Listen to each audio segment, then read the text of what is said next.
মাধ্যমে কারচুপি ভোট, তার মাধ্যমে নির্বাচিত হয়ে সংসদে যাওয়া। কিন্তু এখন যখন আবার জনগণের রায় নতুন করে আমরা বাংলাদেশের নির্বাচনের আশা করছি, তখন আমাদের জায়গা থেকে আমরা মনে করি আমাদের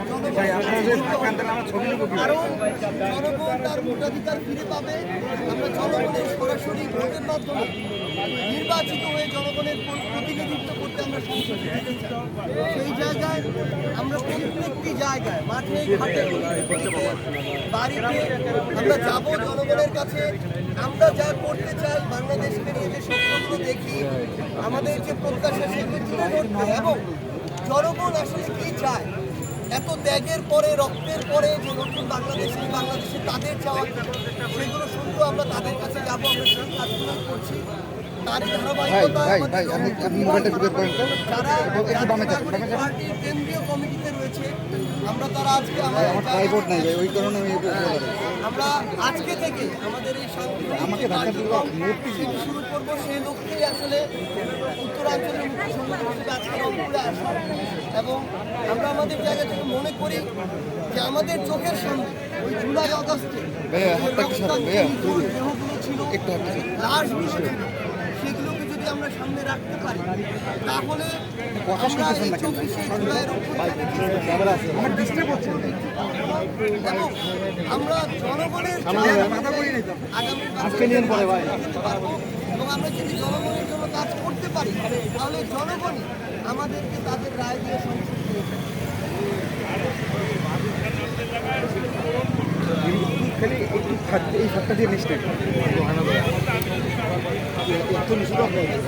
বিগত 16 বছরে যত ধরনের বাজেট অঞ্চল ভিত্তিক, এটি দক্ষিণাঞ্চল সবসময় এবং এটি ছিল লবিং ভিত্তিক।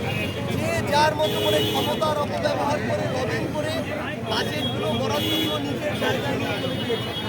আমরা মনে করি এই অন্তর্বর্তীকালীন সরকার এখন পর্যন্ত তাদের যে দক্ষতা দেখাচ্ছে রাষ্ট্র পরিচালনায়, তারা একই দক্ষতা তাদের জাতীয় বাজেটে দেখাবে। উত্তরবঙ্গের মানুষ শুধু এতদিন দিয়েই এসেছে। এই উত্তরবঙ্গ ছিল একটা উৎপাদন ক্ষেত্র। আমরা ফসল থেকে শুরু করে নিত্য প্রয়োজনীয় দ্রব্য, শস্য, রবি শস্যগুলো সবগুলো উত্তরবঙ্গ উৎপাদন হয়। পাওয়ার সময় আমরা আর আমাদের আমরা অন্তর্বর্তীকালীন সরকার উপর রাখতে চাই একটা জিনিস কি, অন্যায় করে অত্যাচার করে যায় না, সেই জায়গায় আমরা প্রত্যাশা করি এই বাংলাদেশে উত্তরবঙ্গের মানুষ যতটুকু তাদের প্রাপ্য, ততটুকু যেন এখন থেকে আমরা পাই।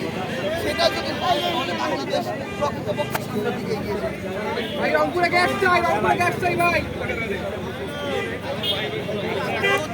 যে আগামী যদি 1 বছর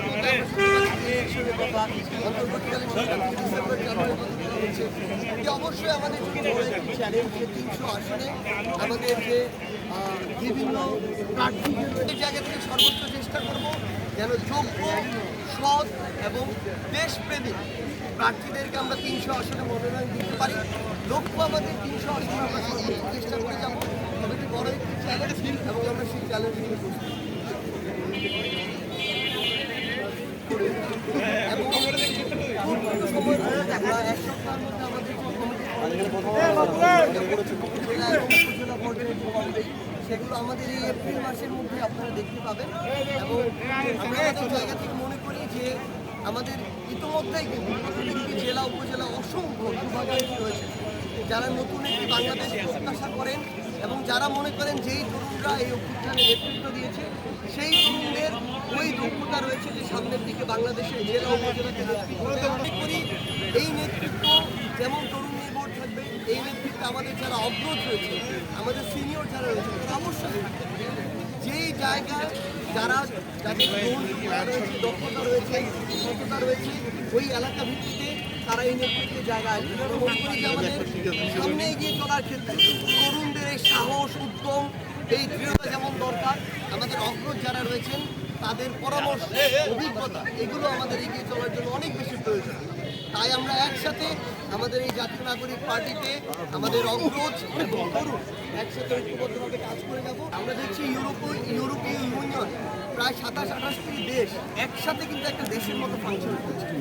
তো পুরো পৃথিবীতে ইতিহাসের শত শত বছর আগে থেকে এই আন্তর্দেশীয় কিংবা আন্তঃ অঞ্চল ভিত্তিক যে বিভিন্ন আদান প্রদানের যে সম্পর্ক, এই সম্পর্কগুলো থাকে এবং এখনও যদি আপনি দেখেন বাংলাদেশের বিভিন্ন বন্দরগুলোকে ব্যবহার করে কিন্তু এই সম্পর্ক রয়েছে।